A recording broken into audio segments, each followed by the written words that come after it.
முருகாச்சரணம்.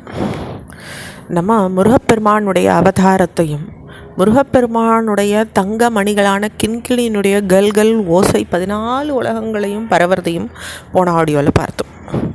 அப்போது உலகமுண்ட நாரணருடைய நலம் புரிகிற வலம்புரி சங்கத்தின் ஓசை கூட கற்பக சோலையும் தடாகமும் மட்டும்தான் கேட்டுதான். அதுக்கப்புறம் அதோட ஓசை கேட்கலையாம். ஆனால் மலைகள் பிளக்கிற மாதிரி திருவிளையாடல் புரிகிற அந்த சின்ன பெருந்தகையினுடைய கிண்கிணி நாதமோ 14 லோகங்கள்லையும் கேட்டுதுன்னு அருணகிரிநாதர் தன்னுடைய பாடலில் சொல்கிறார்.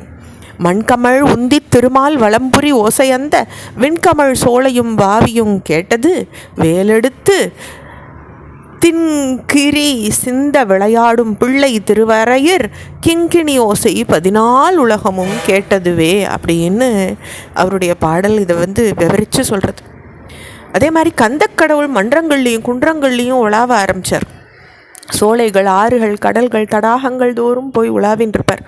சிவத்தலங்கள் தோறும் உலாவறத எல்லாரும் பார்க்க முடிஞ்சுது. வடமொழி தென்மொழி கக்கிற கழகங்கள் தோறும் அந்த சாலைகள், பள்ளி சாலைகள்லாம் சுவாமி உலாவினார். மண்ணில் உலாவினார், திக்குகளில் உலாவினார். சூரிய சந்திர முதலிய கிரகங்களும் நட்சத்திரங்களும் உள்ள இடங்கள்லையும் முருகப்பெருமான் உலாவினார். இந்திரலோகத்தில், பிரம்மலோகத்தில், நாராயணருடைய லோகத்தில், சிவலோகத்திலையும் உலாவினார். பிருத்வி அண்டங்கள் எங்கேயும் உலாவதை பார்க்க முடிஞ்சுது. அப்பு அண்டங்களில் உலாவறதை பார்க்க முடிஞ்சது. தேயு வாயு அண்டங்கள்லேயும் மற்ற புவனங்கள்லேயும் அவர் உலாவினர். 6 முகம் கொண்டு பலராக தெரியறதை எல்லாரும் பார்த்தாங்க. ஒரு முகம் கொண்டு ஒருத்தராக இருக்கிறதையும் பார்த்தாங்க. வேதியராக இருந்தார், வீரராயும் முனிவராயும் இருந்தார்.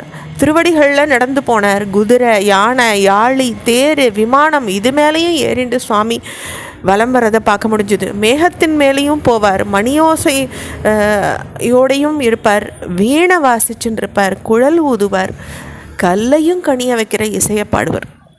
அதைத்தான் இந்த பாடல் மன்றுதோறும் உலாவும் மலர் வாவிதொறும் உலாவும் துன்று சிறு தென்றல் தவழ் சோலை தொருளாவும் என்று உலாவும் யாரு தொரு உலாவும் குன்றுதொரு உலாவும் உரையெங்கும் குமரவேளே அப்படின்னு பாடல் சொல்கிறது.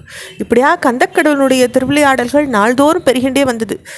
அவர் திருவிளையாடலை பார்த்து வியந்த உமாதேவியார் சிவபெருமானை வணங்கி, எம்பெருமானே, நம்ம குமரன் இந்த சின்ன குழவி பருவத்திலே செய்கிற திருவிளையாடல்களே அதி அற்புதமாக இருக்கே, இதை நான் நினச்சி பார்க்கும்போது மாயையில் அவன் தங்களுக்கு ஒப்பானவன்னு நான் நினைக்கிறேன் அப்படின்னு வியக்கிறாங்க பார்வதி தேவியார். அவனுடைய பெருமையை நீங்கள் திருவாய் மலர்ந்து அருளணும், சொல்லணும் அப்படின்னு ஒன்றும் தெரியாதவளை போல உமை கேட்டாங்க. அப்போ உமையே, எல்லா உயிர்களுக்கும் இந்த உண்மையை அறியும் பொருட்டு உன் குமாரனுடைய இயல்பை நீ கேட்டிருக்க, அதை நான் மகிழ்வோடு சொல்கிறேன்னு சொல்கிறார். அப்போ அவர் சொல்கிறதா வரக்கூடிய பாடல், நன்முகம் இருமுன்றுண்டாள் நமக்க வைதாமே கந்தன் தன்முகமாகி உற்றதாக பிரம்மமாகி முன்மொழிகின்ற நந்தம் மூவிரண்டெழுத்தும் ஒன்றாம் உன்மகன் நாமதோர் எழுத்தென உற்ற அன்றே அப்படின்னு பாடல் சொல்கிறது. தேவி சிவபெருமான் சொல்லிக்கிறார், நமக்கு 6 திருமுகங்கள் உண்டு. அவையே முருகனுடைய 6 திருமுகங்களாக இருக்குது.